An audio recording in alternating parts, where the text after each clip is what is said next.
Hi everyone, स्वागत है आपका हमारे इस चैनल पर। तो आइए आज चर्चा करते हैं एथर इंडस्ट्रीज लिमिटेड की, जिसका कि आईपीओ खुलने जा रहा है 24 मई को। ये कंपनी स्पेशलिटी केमिकल्स में काम करती है। 2013 में इनकॉर्पोरेट हुई थी। मिस्टर अश्विन जयंतीलाल देसाई, उनके फैमिली मेंबर्स और उनके फैमिली ट्रस्ट इनके प्रमोटर्स हैं। 24 मई को खुल के 26 मई को बंद होगा आईपीओ। 3 जून को लिस्टिंग होगी। 10 रुपीज फेस वैल्यू है और प्राइस बैंडविड्थ 610 से 642 तक है।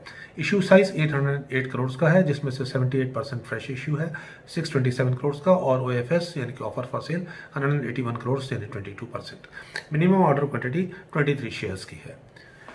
इनके प्रोडक्ट्स की बात की जाए तो इनके 25 प्रोडक्ट्स का पोर्टफोलियो है, जिसमें से 7 प्रोडक्ट्स ऐसे हैं जिसमें से ये सोल मैन्युफैक्चरर है इंडिया पे, और ये सातों प्रोडक्ट्स की लिस्ट आपके स्क्रीन पे है। 4 MEP, MMBs, T2E, और 4 प्रोडक्ट्स इनके ऐसे हैं जिसमें 4 MEP, T2E, NODG और हीप, जो कि वर्ल्ड में ये लार्जेस्ट मैन्युफैक्चरर है इन terms of volume.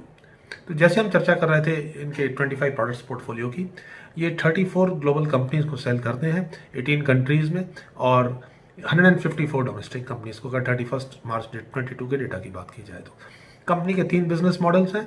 Large scale manufacturing of intermediates and speciality chemicals, cramps that is contract research and manufacturing services, contract manufacturing, और इनके 2 मैन्युफैक्चरिंग फैसिलिटीज हैं सचिन गुजरात में, जिसमें से पहली 3500 स्क्वायर मीटर फैसिलिटी है जिसमें R&D, हाइड्रोजनेशन फैसिलिटीज और पायलट प्लांट है, और दूसरी में 10,500 स्क्वायर मीटर्स में इनकी इंस्टॉल कैपेसिटी है 6000 से भी ऊपर मेट्रिक टन्स पर ईयर की।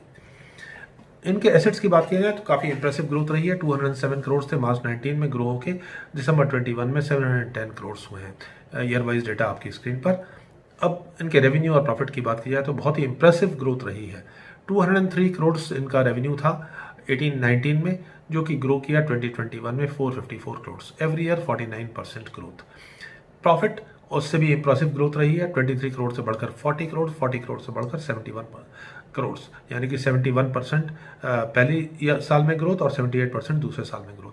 प्रॉफिट मार्जिन 11% से बढ़कर 16%। इससे भी इंप्रेसिव परफॉर्मेंस अगर हम 9 महीने के डेटा की बात की जाए, दिसंबर 20 को दिसंबर 21 से कंपेयर करें तो 37 करोड़ जो टर्नओवर था वो बढ़ के 449 करोड़ हुआ।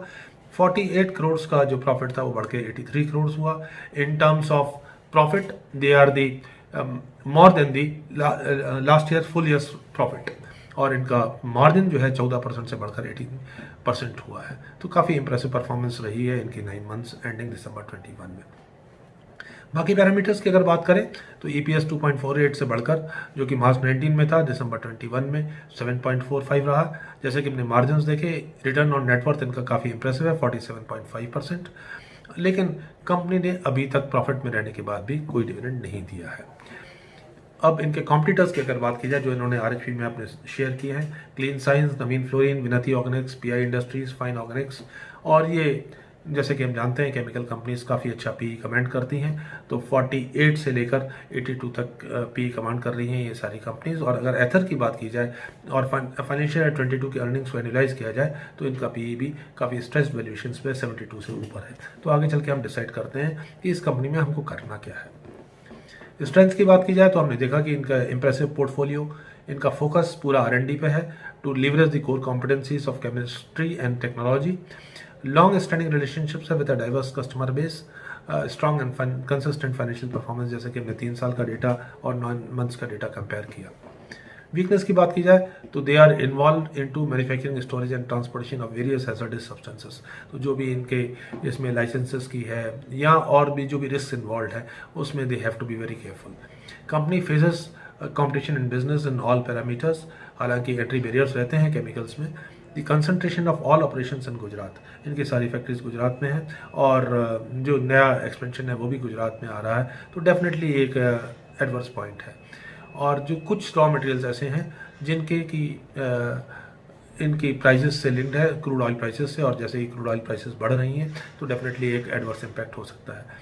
टॉप 20 कस्टमर्स की अगर बात करें तो 73% का रेवेन्यू टॉप 20 कस्टमर्स से आया है। अगर सिर्फ दिसंबर 9 मंथ्स में जो दिसंबर 21 में एंड हुआ है उस डेटा की बात करें तो प्री इशू शेयर होल्डिंग्स 97% के आसपास और पोस्ट इशू शेयर होल्डिंग 87% हो जाएगी।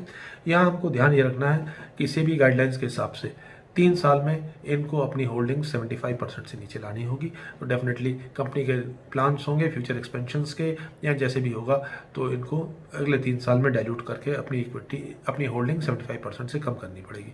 अभी जो एवरेज एक्विजिशन की प्रमोटर्स की रही है वो निल से लेकर 28.78 तक रही है।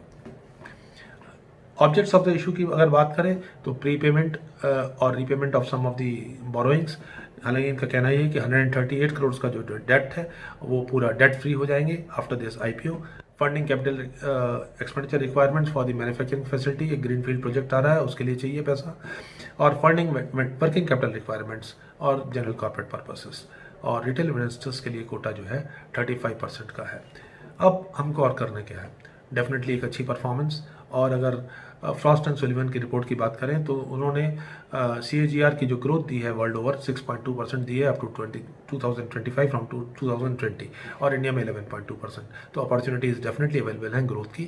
कंपनी जैसा कि हमने देखा सोल मैन्युफैक्चरर हैं काफ़ी 7 प्रोडक्ट्स की, और 4 तो जैसा कि हमने देखा कि वर्ल्ड में हाईएस्ट लार्जेस्ट मैन्युफैक्चरर हैं। और स्पेशलिटी केमिकल्स जैसे हमने चर्चा की थी, इसमें एंट्री बैरियर्स रहते हैं, strong and consistent financial performance है, तो सारे के सारे पॉजिटिव पॉइंट्स हैं। लेकिन एक नेगेटिव पॉइंट जरूर है, स्ट्रेच वैल्यूएशंस है, और सबसे बड़ा नेगेटिव पॉइंट है इस समय का एनवायरनमेंट। जैसे कि हमने देख रहे हैं कई आईपीओ की एक तो सब्सक्रिप्शन भी बड़ी मुश्किल से हो रहे हैं, सब्सक्राइब भी बड़ी मुश्किल से हो रहे हैं, और उसके बाद जो लिस्टिंग हो रही है, लिस्टिंग के बाद भी हमने कई एग्जाम्पल्स देखे हैं रिसेंटली। तो हमारी एडवाइस ये रहेगी, इस माहौल को देखते हुए एक रिटेल इन्वेस्टर इससे दूर रह सकता है आईपीओ से। But seeing the impressive growth, if somebody is tempted to apply for this, then definitely on listing they should be careful and watch cautiously the price movements. Thank you very much friends, wishing a very happy investing. Thank you.